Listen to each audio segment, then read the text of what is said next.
You know right, assassini, airport and Timaya, Mojana Nanu Shegu Edigu on my yeah.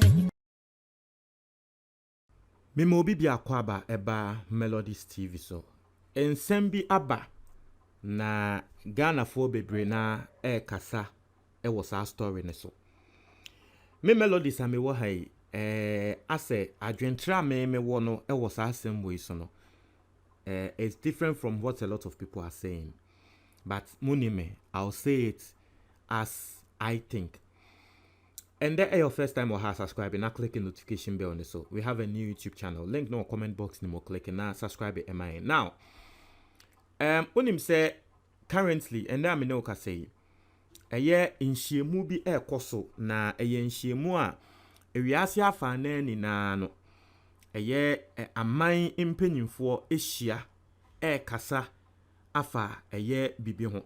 Na dia wo mo kasa afa ho no the climate change into the climate change conference. Climate change conference. UN. Ye ka UN United Nations. Almost all the nations in this country eka ho.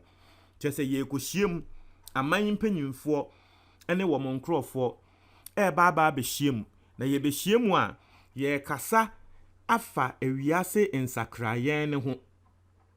Enipa dasani ye wonyame bia ye ya esesa wiase enhwimu. I mean, that's the best way I can explain it in tree. Atiase won say embre bi wo ho a ye ne enim enkane no na ye ne enim say ebia from January ekosi embre bi opebeba from ebia some month ekosi month bi insuo beto won say that time no emma enkrofo plane wo mo life omo ye kua adwuma nim say during this period insuo beto inti yenko dua sa ade we but obedi mi adanse se nansen se nia ewiase ekono embra eni kwanse insuo tokra no bonse na insuo to na ejue nkrofo embra eni kwanse enyama bi si no na esi nini na climate change. Aside everything obedi adanse se ende se nia ewia tumi boyen enya asem ketwa nini na no ade bia affect ye friend the ozone layer. Nini na enyama bia ye no say the ozone layer into ye ma climate no den sesa.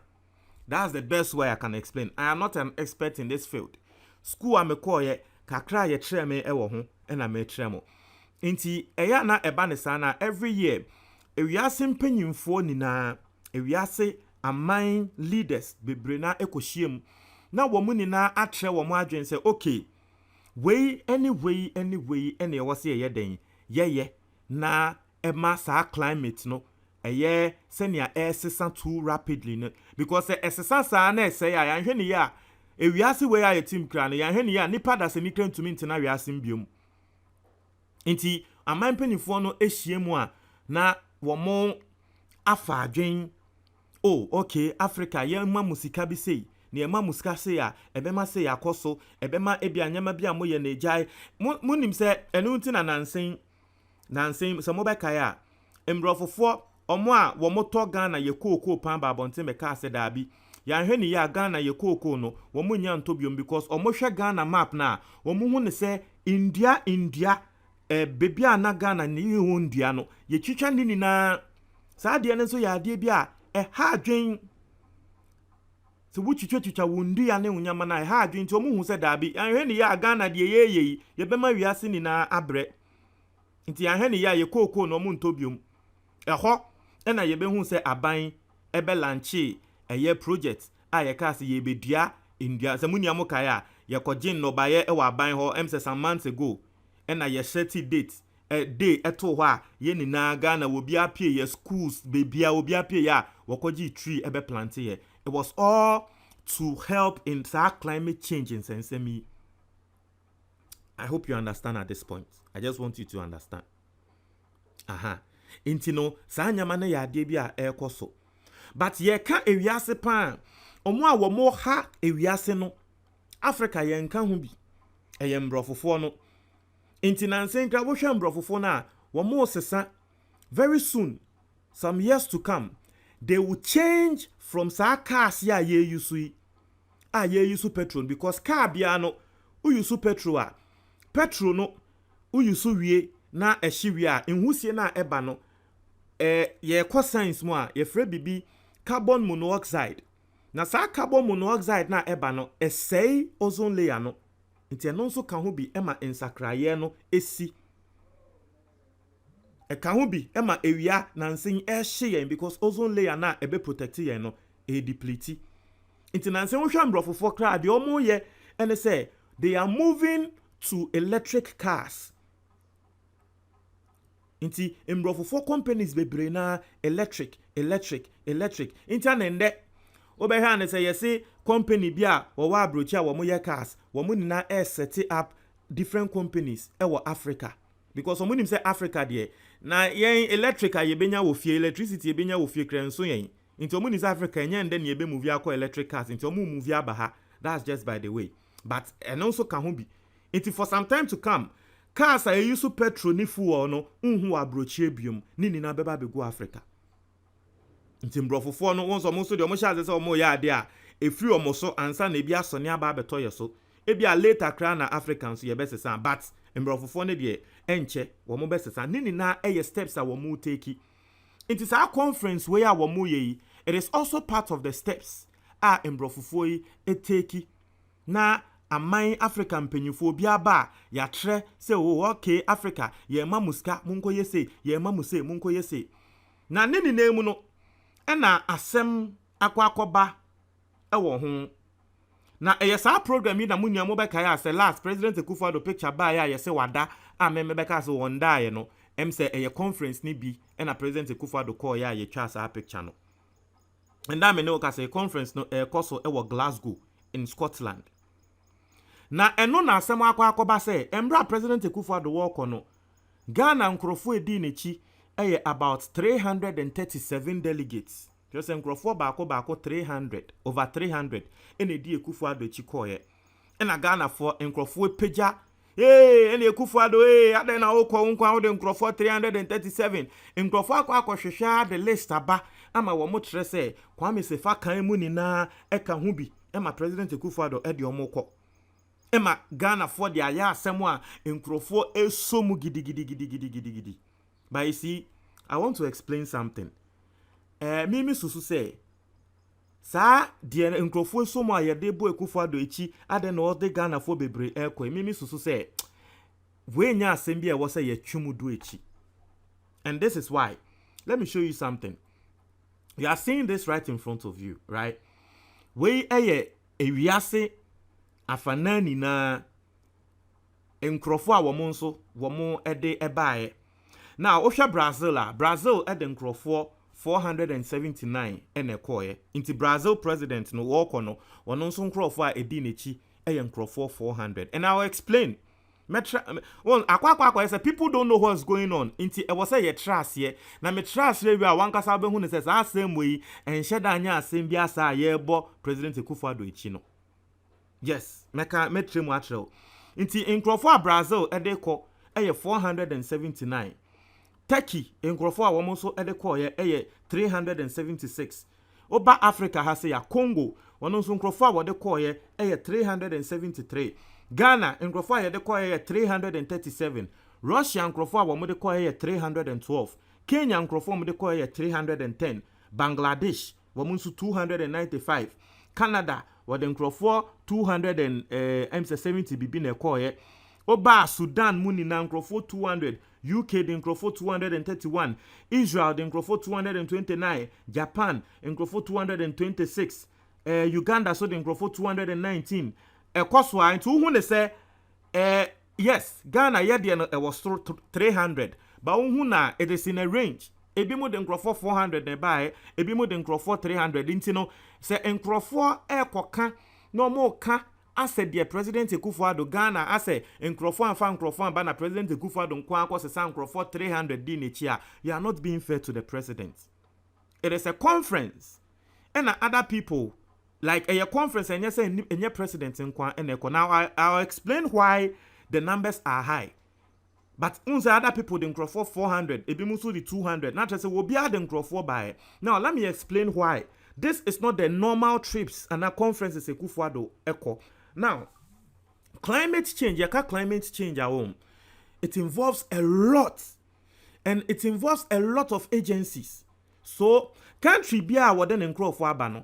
It is a representation of the number of agencies that are related to climate change, no, and aba. It is a whole boy Akufo Addo was same way, so you are not being fair, and this is why let me explain. Now, your back climate say Ghana has say Obia will use petrol biano okahubi, because your use of the petrol no ewo okamu no, it affects the climate. Into Obia what say petrol ano and our your board member of any equobia our more air petrol so no, you have to represent. Into that explains why Kwame Sefakan yedeno ekoya, because he is the secretary of the Ghana National Petroleum Corporation, said the GNPC, and Ghana Petroleum Board, said the no. Kwame Sefakan is the secretary. Inti wano board our secretary was so no. Eya womo asem ya ton sa afro mo se wo se womo so mo ba enye president ne pe ne ya ton sa afre no. It is a Kwame Sefakan akwa odiko, because he's the secretary. Secretary no be trotro nyama e course wo program na se nti ye ba Ghana na wa be tre se ye call ye no nyama we e na course say na mbrofofo ne se sisi a ye nyama nti edi se Kwame Sefakan woko. Me say don't come and just argue. Yen a ye te hei. Yes, we criticize the president, but in Sembiba na ye hwem ne ehu ne se da be ade we eto asomo a ye be ma mo ate ase. So this issue, don't just come and argue. I am explaining the matter so people understand. Inti Kwame Sefakan ya woko no odiko because of jumedia ye de ahye. Now, the reason why ebia Ghana ye do so sin Kenya for no is very simple. Won Ghana ye won kokuo bebre a efa climate on. Ebia na Kenya no wo mo number of nkuo a efa climate no ento Ghana ye de. Because she oba Ghana Oba parliament ye wo ekuo a wo mo hwe climate on program we aba a eform ho no e wo se wo mo nkrofo bi nso e represent ye omo untumi fa ada nkuo enko na wonje omo ntia na Ghana wo hwe a list na e baaye no parliamentarians se wom, because wo mo tena ekuo omo tena won se parliament nso e committee bi wo ho a yemfa nse Kennedy Japan committee a wo headi wo no ehwe Ghana police ni security nsem so committee bi nso wo ho a wo mo hwe environment eso nti se bibi se yaba e wo se wo mo nso ko, because omo nso wo se wo mo kotie eye UN for na to nsa from enya se ye ne de ye pe e ma wo mo akọ UN na to nsa from se Ghana mo parliament committee a wo mo hwe saade we so no mo mbra nti omo nso nkrofo obekọ. Yasanso Environmental Protection Agency a wo mo nso hwe environment ne so ebe make sure say toxic substance bi eni ho a ebe deplete the ozone layer ana ebe cause climate change. Inti se bibi se nso usi a efa wo mo nso ho a ewo se wo mo nso ekọ inti wo hwe a officials from the EPA Environmental Protection Agency wo mo nso ko bi. Yasanso ewo senya mekan no National Petroleum DNDN wo mo nso kan bi, because yes, we use it. They also have an effect on climate change. Into omonso ya tonsa from into omonso de nkrofo beba se ye nkrofo we ne aselete monfo omonko wo moko na omo ba ombeba be tre yen ade a wo moko suaye. Yesanso wo Ministry of Lands and Natural Resources wo monso kan bi, because so hwe galamse ne nyama kokoso ye twiche ndia affect saade we ni na wo monso nkrofo wo se wo moko.